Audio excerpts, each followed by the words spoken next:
మను అయితే వసుధార ఎదురుగా కూర్చొని ఇలా అంటూ ఉంటాడు. వసుధార గారు, మీ పక్కన ఎప్పుడు ఒక సీట్ ఉంటుంది కదా, ఆ సీట్ ఏంటి ఎప్పుడు ఖాళీగానే ఉంటుంది అని చెప్పి అంటాడు. ఆ మాటలకైతే వసుధార ఇలా అంటూ ఉంటుంది, ఆ సీట్ రిషి సార్ది. రిషి సార్ గుర్తుగా నేను ఇక్కడ ఉంచుకున్నాను. ఆ సీట్లో నేను కూర్చోను, ఎవరిని కూర్చొనివ్వను. అది రిషి సార్కే అంకితం అని చెప్పి వసుధార అంటుంది.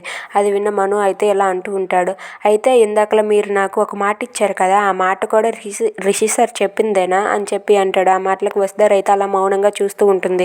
అవును, రిషి సారే ఎప్పుడు మీ వెంట ఉండి నడిపిస్తారు అంటున్నారు కదా, అందుకే ఈ మాట అడిగాను, మీరేమీ తప్పుగా అర్థం చేసుకోకండి అని చెప్పి మను అంటాడు. ఆ మాటలకు వసుధార అయితే అలా మౌనంగా చూస్తూ ఉండిపోతుంది. ఇక మను అయితే అలా బయటికి వెళ్తూ ఉండగా ఇంతలో శైలేంద్ర అక్కడికి వస్తాడు.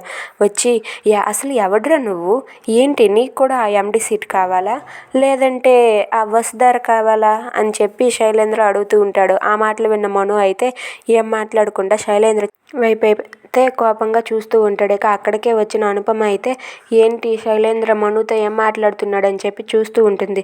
చెప్పరా, నీకు ఎండి సీట్ కావాలా లేకపోతే ఆ వసుధార కావాలా అని చెప్పి శైలేంద్ర అడుగుతాడు. ఆ మాటలకు మను అయితే శైలేంద్ర చెంప ఒక్కసారిగా పగలగొడతాడు. అది చూసి శైలేంద్ర అయితే షాక్ అవుతాడు.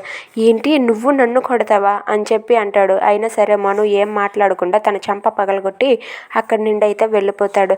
అది చూసి శైలేంద్ర అయితే ఒక్కసారిగా షాక్ అవుతాడు. ఇక అక్కడే అదే చూస్తున్న అనుపమ కూడా అలా చూస్తూ ఉండిపోతుంది. ఈ మనుతో పెట్టుకుంటే ఏమనుకుంటున్నావు అనుకొని వెళ్ళిపోతూ ఉంటాడు. ఇక శైలేంద్ర అయితే కోపంతో రగిలిపోతూ ఉంటాడు. Thanks for watching friends. Please subscribe our channel. Thank you.